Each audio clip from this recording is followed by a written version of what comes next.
वो लखपति दीदी उस दिन कहाँ खो गई थी जहाँ हमारी बहन बेटियों को लठ मारे गए थे दिल्ली में। वहाँ कहाँ खो गई थी? जो मणिपुर में जो अर्धनग्न लेडीज को मारी गई, जब कहाँ खो गई थी लखपति योजना। सारे नेता तो दागी है बीजेपी के, और ऊपर से जो टिकट दे रहे हैं वो टिकट छोड़ छोड़ भागने लग रहे हैं। नमस्कार दोस्तों, जेड मीडिया में आपका स्वागत है। आज की बात जग्गा के साथ हमारे बीच में रणदीप मलिक फिर से हैं। डेली कोई ना कोई वीडियो किसी ना किसी मुद्दे पर ये लाइव आ ही जाते हैं। आज फिर हमारे बीच में है और जानने की कोशिश करते हैं कि भी किस तरह की जो चुनाव की गहमा गहमी है, किस तरह की तैयारियां इनकी चली हुई है, किस तरह की तैयारियां चली हुई है। रणदीप जी, आपकी पहले तो जेड मीडिया का यहाँ पधारने पर हार्दिक स्वागत।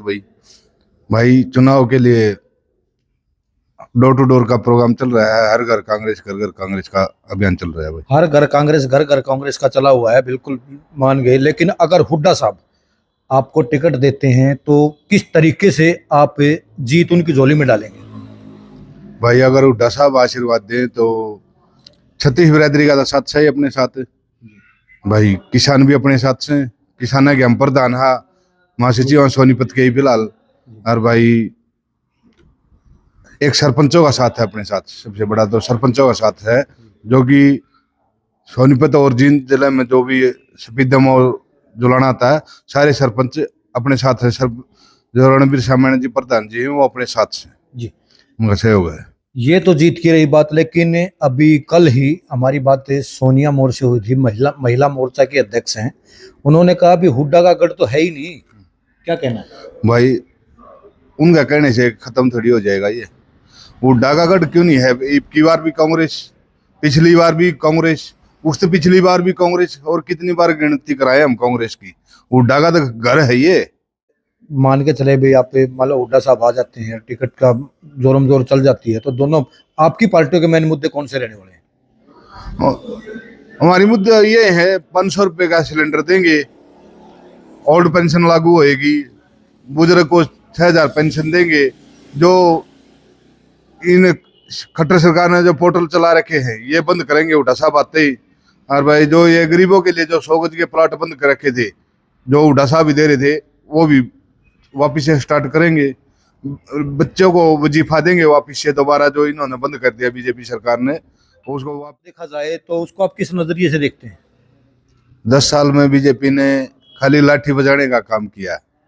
किसको क्या किया? हर वर्ग को लाठी लगाई इन्होंने, किसी को नहीं बख्शा। आशा वर्कर को नहीं बख्शा, मास्टर को नहीं बख्शा, पटवारी को नहीं बख्शा, रोडवेज को नहीं बख्शा, सरपंच को नहीं बख्शा, कि हर वर्ग को लाठी बजाने का काम किया। कोई भी उधार हरियाणा में कोई भी ऐसा काम नहीं किया जो कि कहने लायक हो हमने ये काम किया। एक काम भी बता दो है कि उन्होंने ये काम किया। नौकरी में पारदर्शिता क्यों नहीं लाते भाई? जो हुड्डा साहब की तरह सीधा लेटर काटो और ये पक्की नौकरियां लगाओ, इसको पक्का करो। जो भी नौकरी आदमी टेस्ट वगैरह सारी चीज क्लियर करके देता है उसको ये लगाते नहीं, फिर आखिर में कोर्ट में जाते हैं। कुछ पेपर लीक का बहाना लेकर ऑनलाइन फार्म भरवा लेते हैं, कई करोड़ के फार्म भरे जाते हैं, वो तो वापिस देते नहीं।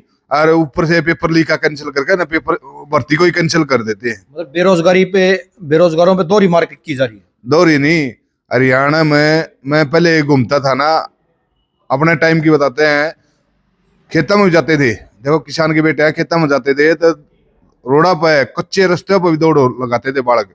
अब कहाँ लगा रहे? कहीं लगा ही नहीं रही, क्योंकि लेकिन नौकरी छोड़ी नहीं इन्होंने। लेकिन बीजेपी सरकार तो ये बोलती है कि हमने 10 साल में हरियाणा को नंबर 1 पे लाए हैं। बेरोजगारी में कहो ना ये नंबर 1 पे लाए हैं, अपराध पे कहो ना ये नंबर 1 पे लाए हैं। कौन सा काम किया है हरियाणा में जो इन्होंने कहने लायक हो? एक भी काम बता दो। नहीं, बेरोजगारी और अपराध के मामले में नंबर 1 है हरियाणा। हुड्डा राज में ऐसा नहीं था, कोई बदमाश नहीं था को किसी को दुकानदार को गोली मार दे धमकी दे देता था। यहाँ तो पुलिस भी सुरक्षित नहीं है, पुलिस को भी गोली लगने लग रही है इसके राज में। हुड्डा का राज में बताओ ना एक भी ऐसा कोई कांड होता हमारे गांव में सारे बदमाश बाहर भेज दिए थे। अब यूपी के बदमाश हरियाणा में आए बैठे हैं और खूब बदमाशी हो रही है, जंगल राज हो रहा है। क्या किसी को धमकी दे देते? और को लोग मौका देते हैं तो आते ही कौन सा काम करेंगे? हुड्डा सरकार आते हैं, हुड्डा साहब सबसे पहले तो बदमाशा का सफाया करेंगे। और एक और भी कह रखी है उन्होंने, आते फिर उसके बाद पोर्टल को बंद करेंगे। जो ये फैमिली आईडी वगैरह ये जो ड्रामा चल रहा है ना, जिसमें बीजेपी सरकार में बीजेपी वालों ने खाली कागजों में घुमा दिया। लोग कागज उठाए फिरते हैं। मैं खुद अपनी मेरी फैमिली आईडी नहीं पट रही है तो वह ये कागजों का पोर्टल बंद करेंगे। बुजुर्ग को 6,000 की पेंशन करी है, कई है वादा किया आते वो करेंगे। हुड्डा साहब एक ऐसा इंसान है जो जो वादे कर रहे हैं ना काम के, वो आते पूरा करेंगे। तो क्या लगता है अब की बार, जैसे बीजेपी वाले तो ये बोल रहे हैं हमारी 400 पार जाएंगी, तो कांग्रेस का क्या रहेगा? यार बीजेपी 400 कहते रही है लेकिन किस आधार पर कह रही है 400? मेरे को तो नहीं समझ में आ रहा कि उन्हें काम तो कुछ किया नहीं है। वो कहने लायक होगा हम ये काम कर रहे हैं। मंदिर से 370 धारा हटाने से कोई काम थोड़ी होता है। सबसे मेन चीज होती है रोजगार।